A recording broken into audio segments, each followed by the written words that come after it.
President Yoon-Biden summit last Wednesday with his U.S. counterpart Joe Biden in Washington, D.C. will be followed by a summit with his Japanese counterpart Fumio Kishida this Sunday here in Seoul as the three leaders seek to strengthen their trilateral alliance against regional security concerns. So is the trilateral alliance aggravating tensions with China and Russia amid North Korea's provocations? Meanwhile, what are the prospects of a peace framework between Ukraine and Russia brokered by China? And what looks to top the summit agenda between President Yoon and Japanese Prime Minister Kishida?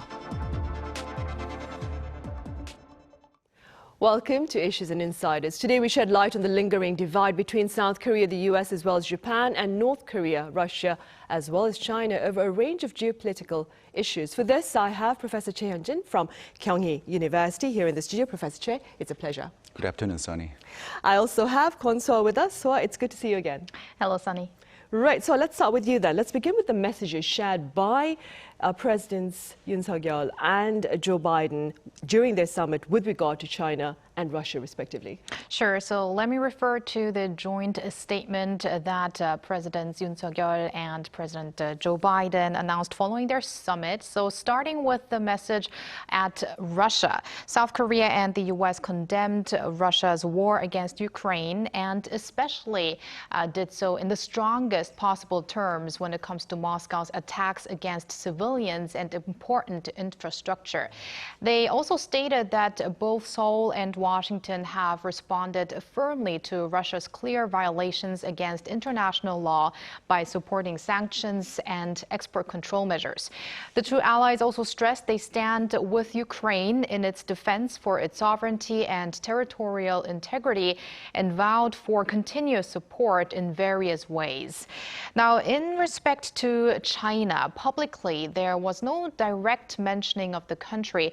In fact, the word China came up once in the roughly 2,700 words long statement, but even so, it was the South China Sea that was mentioned when Presidents Yoon and Biden reaffirmed they are committed to preserving the lawful use of the sea, including in the South China Sea and beyond.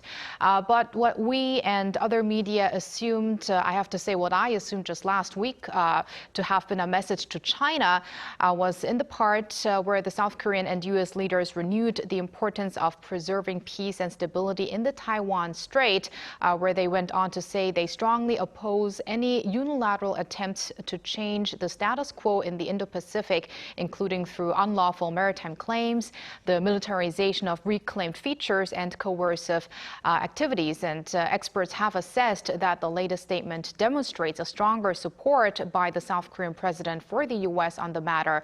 And that's also what China had felt, given its strong protest following the summit, calling the Seoul-Washington statement erroneous. However, Seoul explained to Beijing that the joint statement was not targeting any specific country, but was simply about affirming the existing stance, that is, that South Korea has on the importance of peace and stability in the Taiwan Strait. And also it was about expanding future-oriented cooperation between Seoul and Washington. Right, and keeping in mind what Soa has just said, Professor Choi, some say strong ties between South Korea, Japan and the U.S. appear to be aggravating the standoff with China and Russia. Do you agree? I partly agree. Beijing and Moscow are not welcoming Seoul's stronger ties with Tokyo and Washington. For example, they were upset about President Yoon's recent comments on the Taiwan question and the war in Ukraine right before he visited Washington. So President Yoon opposed the idea of using force in the Taiwan Strait. Then the Chinese foreign minister responded, saying anyone interfering the issue is playing with fire. And Moscow also threatened heavy consequence for South Korea if Korea provides lethal weapons to Ukraine. But this standoff with China and Russia should be understood in the context of Korea's new vision of global pivotal state. This vision foresees Korea making a more active contribution to the world peace and prosperity as a defender of freedom, human rights, and also rule-based international order in partnership with Washington and Tokyo. And I think this diplomatic transformation of South Korea are somewhat surprising China and Russia because they have never thought of it before. Thus, we need to talk to China and Russia more about this vision so there should be no misunderstanding of this South Korea's new diplomatic vision. Right, and speaking about Russia, so do tell us a bit about Russia's response to the Washington declaration aimed at countering North Korea's nuclear brinkmanship. Well, Moscow was critical of the Washington declaration, which was adopted at the Yoon-Biden summit with an aim of upgrading the security alliance between South Korea and the U.S. to a nuclear-based new paradigm. Now, that's the latest wordings that President Yoon used while assessing the new agreement back here in Seoul. Now, Russia's foreign ministry spokeswoman Maria Zakharova said in a statement that Russia took note of the reports on the agreement reached between the U.S. and South Korea on a joint planning in regards to the use of nuclear weapons, and she denounced the development as being clearly destabilizing in nature, adding it will bring, quote, serious negative consequences for regional security projecting onto global stability. Zakharova went on to criticize the U.S. and its allies for what she called a search for determinative military superiority and accused them of blatantly outlining so-called extended nuclear deterrence schemes, which she said are potentially destructive to international security, claiming Washington has been practicing such moves within NATO for decades. Right, indeed. Professor Choi, during President Yoon's state visit to the U.S., Russian submarines conducted naval drills in the East Sea. How do you interpret the timing of these particular drills? As you said, the Russian Navy, especially the Pacific Fleet, mobilized large destroyers in the East Sea in its training to detect and destroy enemy submarine. So according to reports, the Russian Navy trained on the assumption that unidentified submarine appeared in the Russian waters in the East Sea. So earlier on the 24th, the Russia announced that it would conduct anti-submarine drills in the East Sea based on its usual combat training plan. But as you mentioned, the timing of the Russian drill is so interesting because it happened during President Yoon's state visit to Washington, where the United States agreed to deploy nuclear-armed submarine to South Korea for the first time since the 1980s. Frankly, it is hard to know the true motivations for this naval drill. Perhaps I think Moscow wants to send some signal to growing military ties between Seoul and Washington as a balancing move. But what is more important than the timing is that Seoul should not overreact to such a Russian move at this time. Right, I see. And so Chinese President Xi Jinping and Ukrainian President Volodymyr Zelensky held talks over the phone regarding a possible peace settlement in Ukraine amid Russia's invasion. Could you tell us a bit about the details of that particular exchange? Sure. So this was the first ever known phone conversation between Presidents Xi and Zelensky ever since Russia's invasion in Ukraine in February last year.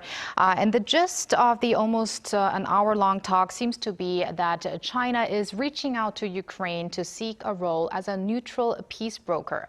According to Chinese state broadcaster CCTV, Chinese President Xi told his Ukrainian counterpart that China, quote, always stood on the side of peace when it comes to the Ukraine crisis, and Beijing's core position is to promote peace talks. With that, Xi was trying to convey China's objective and impartial position on international affairs, is what media reports say. The Chinese leader leader also expressed his will to send a special envoy to Ukraine to hold talks with all parties involved in the conflict. So this is in line with a paper that China published back in February on ending the war through a political settlement on the one-year anniversary of Russia's invasion. Now, after the talks with his Chinese counterpart, Zelensky said he had a long and meaningful phone call with Xi, and that he believes that this call and the appointment of Ukraine's ambassador to China, which also occurred on the same day of the phone talks, so last Wednesday, will give a quote, powerful impetus to the development of our bilateral relations. So some positive prospects coming from the Ukrainian president, but we will have to see whether China really could be a game changer in this. Right, and staying with that, Professor Choi, what are the prospects of a peace deal between Ukraine and Russia brokered by China? There are both positive and negative aspects of the Beijing's mediation efforts between Russia and Ukraine. So positive side first. The Beijing does have a significant leverage over Moscow because Moscow is becoming heavily dependent on China in the middle of economic sanctions imposed by the West.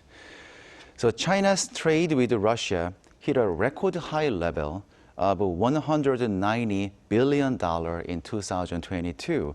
It was a 30% rise compared to year 2021.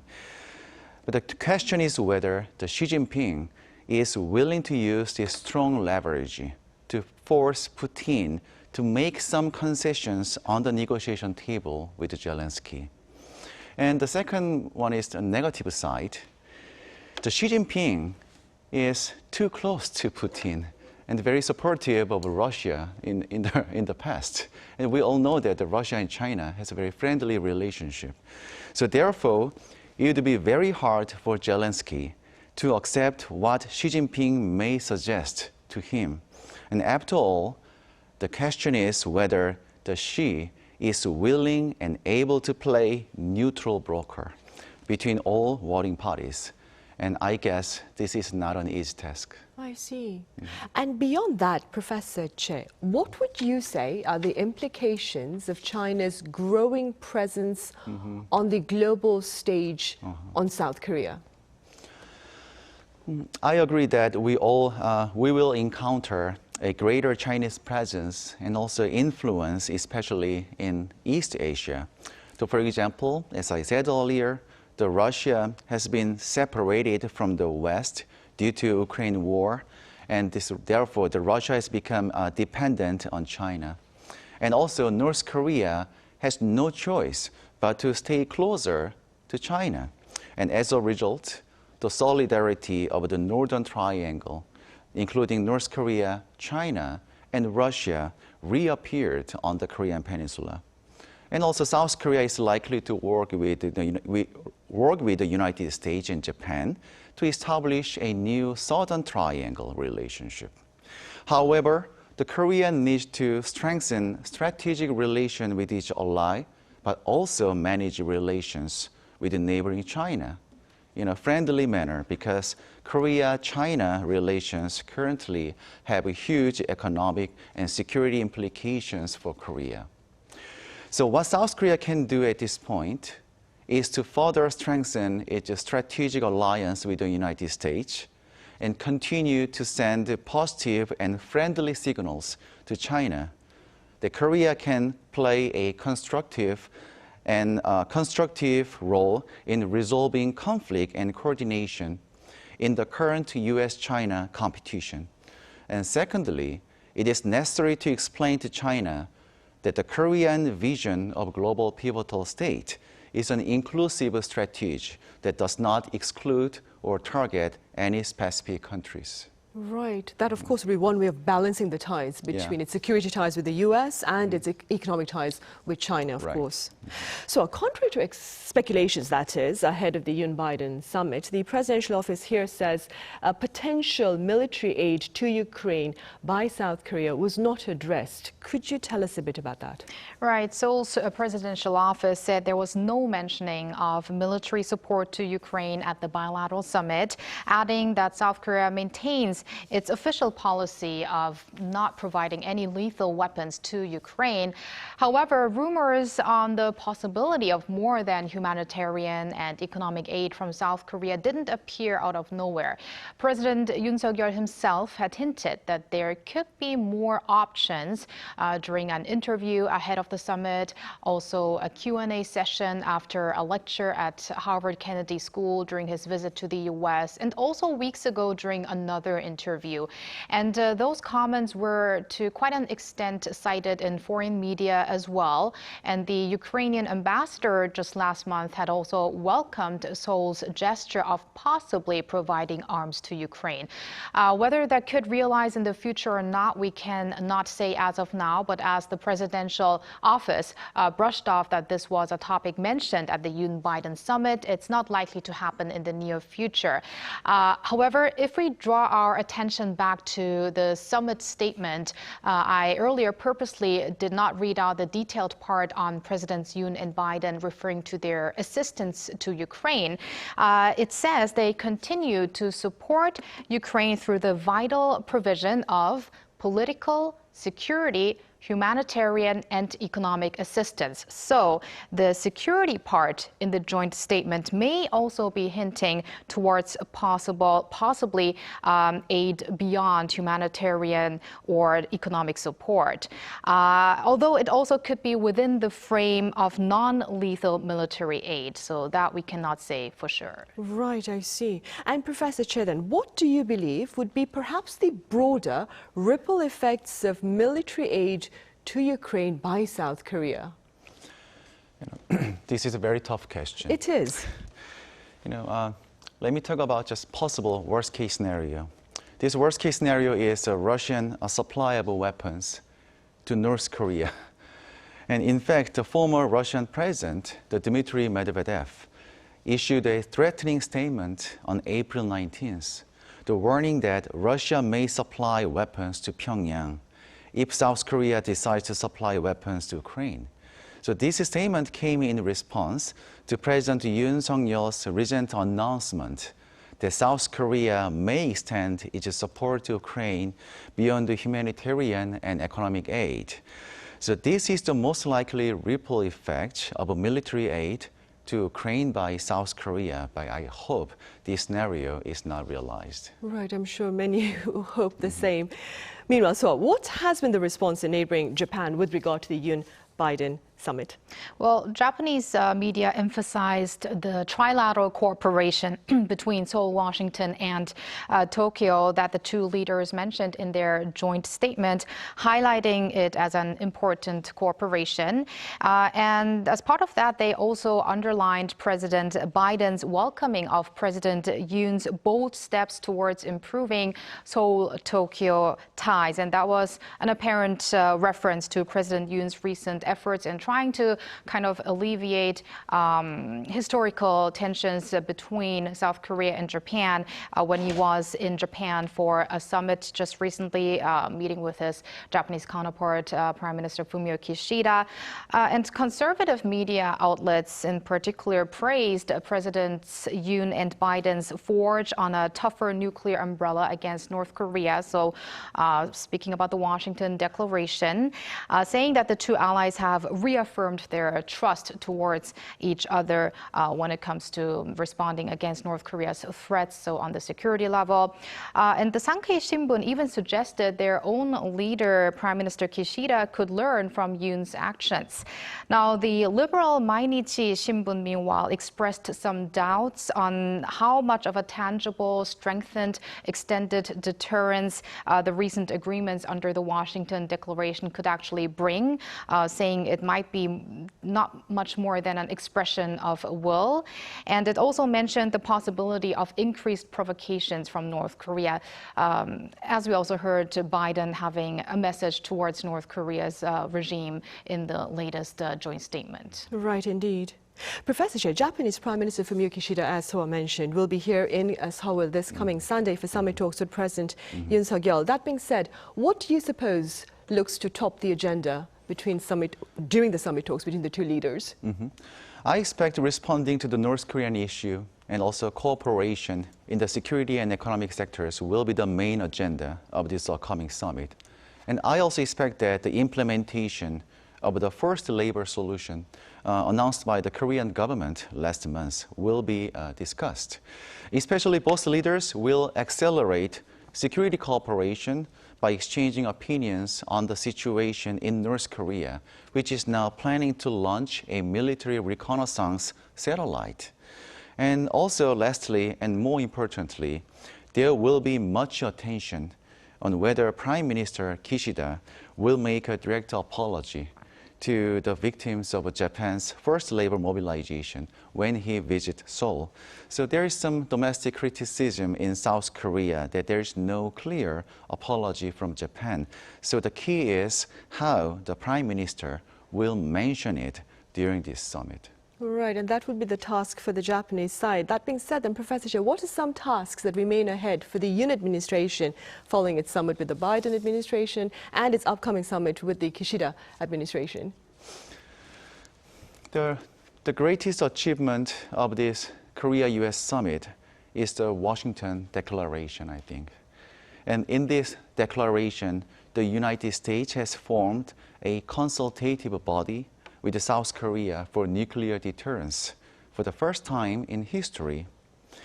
The United States rarely discusses its nuclear operating system as well as sharing information with any other alliance except NATO.